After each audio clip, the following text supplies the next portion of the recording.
Et ce clapping, je n'ai pas briefé mon invité sur le clapping, mais on le refera tout de suite ensemble en tout cas. Je peux clapper si tu veux, on peut refaire du clapping. Franchement, moi je suis super chaud de Malor, carrément. Là je mets mon très très bon jingle et on se fait un clapping d'enfer. 16h-18h, 16h-18h, de tout pour faire un monde sur Arabelle. Un clap. Bon, ça c'est du clapping, messieurs, dames. À tous ceux qui nous rejoignent, je vous l'ai teasé depuis le début de cette émission, c'est Djal qui est avec moi. Salut Djal. Salut à tous les auditeurs, auditrices de Arabelle.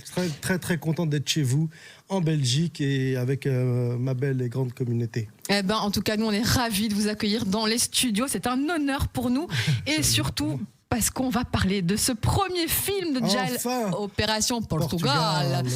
Magnifique, une sortie Djal prévue le 23 juin, c'est pour bientôt, H-10 pratiquement. Exactement. H-10. Et ouais, H-10, un film de Franck Simiers. Je sais que c'est une grande histoire entre lui et vous. Ouais, Franck Simiers, c'est mon metteur en scène. On s'est connus au Jamel Comedy Club et moi j'avais l'idée de ce film-là à l'époque et voilà. Il a adhéré de suite. Le pitch et on a écrit. Je lui ai dit tu veux écrire avec moi, il m'a dit oui. Puis après, je voulais le réaliser, jouer.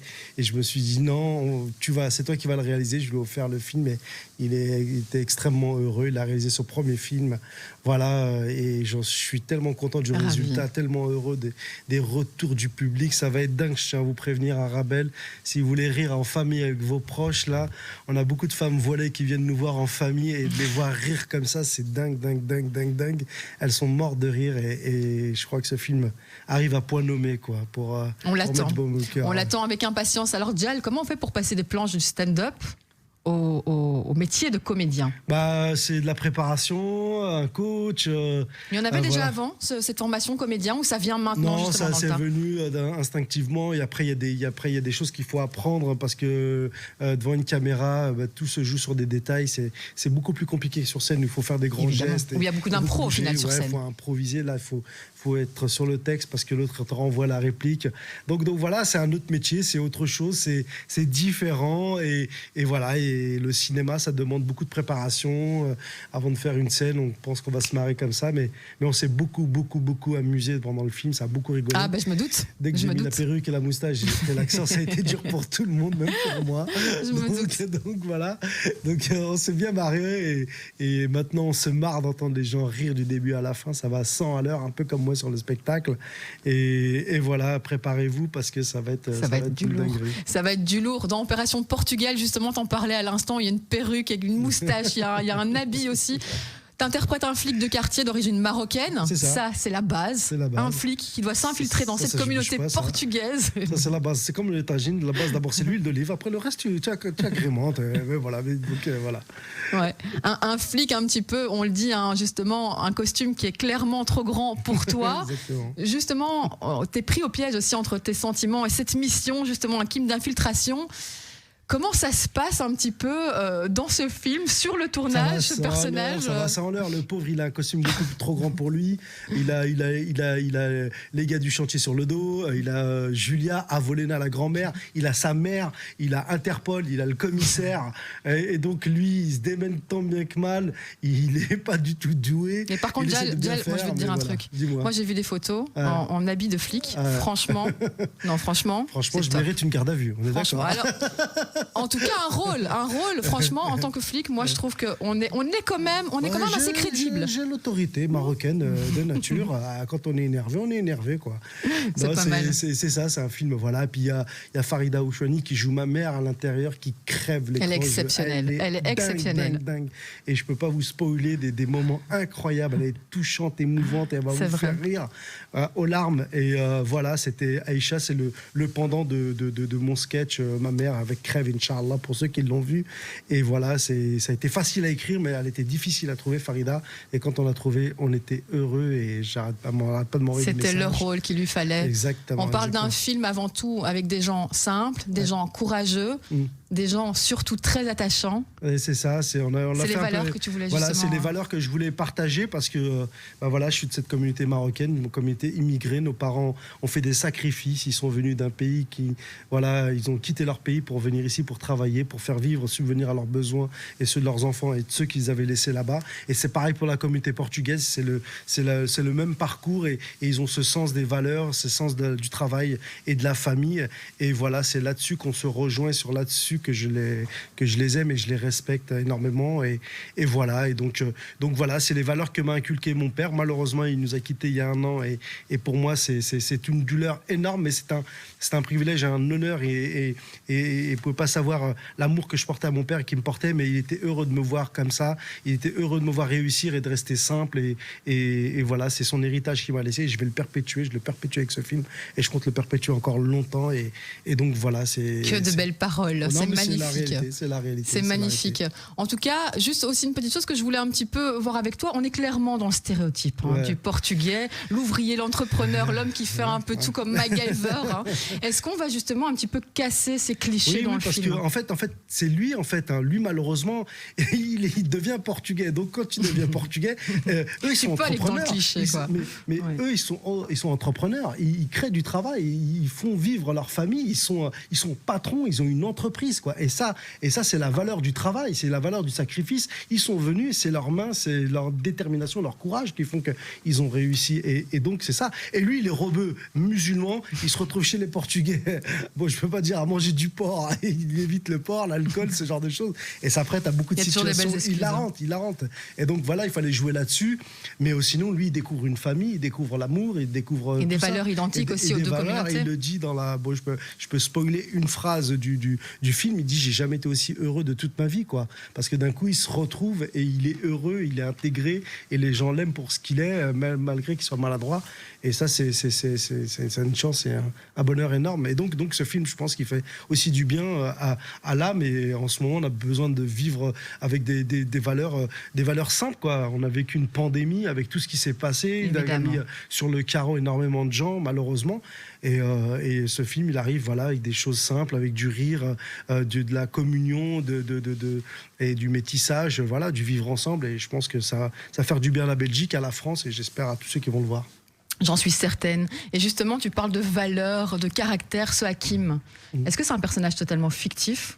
Ou ça vient quand même un petit peu de quelque part au fond de toi? Si, au fond de moi, il me ressemble un peu. Tu essayes de bien faire. Dans la vie, on est tous un peu honteux. On a tous un peu des gènes qu'on cache. On fait croire qu'on assure, alors qu'au fond de nous, on est complètement tiraillé par la peur, la honte et tout. Mais lui, il est vaillant, il a envie, quoi. Il a envie, mais voilà, son cœur balance, quoi. Il a une mère, vous allez voir, la mère, elle est incroyable dedans. Elle le pourchasse, donc elle veut pas le lâcher. C'est son fils unique en plus, donc tous les maux de la terre, c'est sur lui, quoi. Donc parce qu'elle a peur de se retrouver seule, comme beaucoup de nos mères. Malheureusement, c'est un peu les traits de ma mère quelque part que j'ai tirés avec des traits de mes tantes que j'ai pu voir. Malheureusement, elles étaient d'une époque où elles épousaient une personne qu'elles ne connaissaient pas, qu'elles rencontraient le jour du mariage ou la veille, et donc il fallait tomber amoureux et l'aimer tout de suite. Et ça, c'est très compliqué. Et ça crée des déviances parfois chez nos mères. Et c'est l'acceptation. Elle disait, j'avais cette phrase qui disait, mon père, il me dit: c'est sûr que tu m'aimes pas aujourd'hui, mais tu vas apprendre à m'aimer. Donc c'était un peu ça à l'époque. Et voilà, mes parents s'aimaient comme pas possible. Mais ma mère, elle a épousé quelqu'un qu'elle n'a pas choisi. Hein. Elle sortait de l'école et on lui a dit: viens voir, il y a une fête là-bas. Et c'était sa fête, en fait. Il faut apprendre à vivre. Il faut apprendre à vivre. Voilà, c'était une autre époque. Mais voilà, et nous, enfants, et en grandissant, on se rend compte des sacrifices qu'ils ont faits. On se rend compte de tous ces rêves qu'ils ont abandonnés pour nous, pour leur famille, parce qu'ils n'avaient pas le choix. C'était une autre époque qu'on ne peut plus transposer aujourd'hui.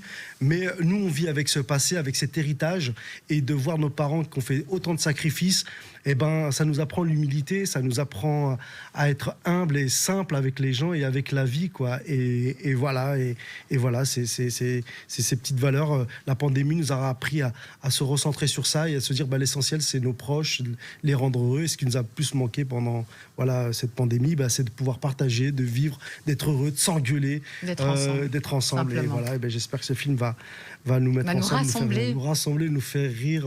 Voilà. Et en tout cas, sur les avant-premières, c'est juste incroyable. Et ce qui est beau surtout, c'est qu'on montre justement que les différentes communautés ont un lien, ont des valeurs identiques. Surtout ce schéma familial, justement, et cet amour qu'on peut retrouver dans la famille. Jaël, merci d'avoir déjà répondu à ces questions. On se lance une petite page de pub avant de terminer cette très très chouette interview. Merci à tout de suite. Sur Arabelle. C'est moi, j'ai loupé mon propre. C'est l'émotion, ça, monsieur Arabelle ou Roubaix. Et messieurs, dames, si vous nous rejoignez à l'instant, on est toujours en compagnie de Jaël qui nous fait l'honneur d'être là pour parler de ce premier film, de ce premier long métrage, Opération Portugal. Magnifique, qui sort le 23 juin dans toutes les très bonnes salles de cinéma, n'est-ce pas? France, Belgique, Suisse et Portugal, et au Maghreb aussi, je crois qu'il sort le même jour. Mais bon, ça va vous faire un peu loin et cher le billet d'avion, regardez-les ici directement. Mais sache, cher Jaël, qu'on a beaucoup d'auditeurs qui sont justement, parce qu'on peut nous suivre sur l'application ou encore sur le site internet. Le Maghreb, le Maghreba, le Tunisi, le Djazair, le film va sortir normalement, Inch'Allah, le 23 ou le 24, ça dépend comment la copie va arriver puisque les frontières sont fermées. Mais Inch'Allah, voilà, il sort le 23 et normalement le 24, il a place Jamal Afla en DVX en streaming chez vous. Donc voilà, il va sortir un peu partout. Je me fais une joie parce que voilà, il y a aussi, c'est un film qui s'appelle Opération Portugal, mais c'est pas que ça puisque lui il est d'origine marocaine et il est policier de la police nationale, donc c'est un film français avec ce métissage et ce vivre ensemble qui est véhiculé dans ce film, et donc voilà quoi, il y a tous ces éléments. Jaël, justement, c'est un premier film pour toi. Alors, la suite, je sais que là on est dans ce lancement, mais c'est quoi? C'est plutôt un troisième spectacle ou un deuxième film? Sur quelle lancée on est là? Tout le monde pose cette question et c'est génial parce que je pense qu'il y a une forme d'impatience. Tout le monde veut revoir les artistes. Comme j'ai dit, on a vécu 8 mois, 1 an très difficile. Faut pas l'oublier. Maintenant, faut qu'on passe à autre chose et on a envie de vivre. Moi, je dis, voilà, je suis passé par cette phase avec mon papa, malheureusement, mais c'est comme ça, c'est le destin. Et moi, j'ai juste envie de prendre au jour le jour, j'ai envie de sortir ce film-là, que ça se passe bien, que les gens rigolent, qu'on retrouve ces sensations. Moi, j'étais un peu éteint et de refaire les avant-premières, d'entendre les rires, et d'un coup, ça me redonne envie d'aller retravailler, d'aller faire rire les gens. Et donc voilà, pour l'instant, c'est ce film. Bien sûr, il y a le spectacle. Je vais revenir en Belgique, au Cirque Royal, je crois, vers la rentrée. Donc voilà, mais au jour d'aujourd'hui, on va prendre étape par étape. Le film de sortir 2 fois, il est à chaque fois reporté. Et donc j'attends le 23 juin, le 24, le 25 et que ça soit un feu d'artifice, de joie, de rire, et j'en doute pas une seule seconde. Et c'est tout le malheur qu'on te souhaite, comme on dit chez nous. Alors justement, est-ce que tu as un petit message pour tes fans belges, Jaël? J'ai envie de vous dire, les Belges, vous êtes déjà marrants d'entrée, donc dès que tu arrives à la gare, on sait qu'on est ailleurs, quoi. Tout le monde marche bizarrement, tout le monde est... Tu vois, je veux dire, les Belges, c'est ce que je disais un rapport, je disais, en fait, les gens sont ouverts ici, parce que en fait, les gens n'ont pas peur, en fait. Ils ont moins d'a priori comme les gens dans le sud.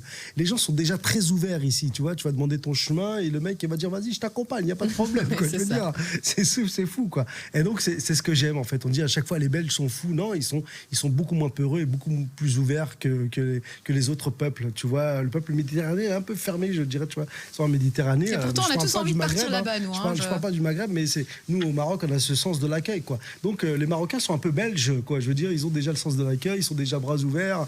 Bon, voilà.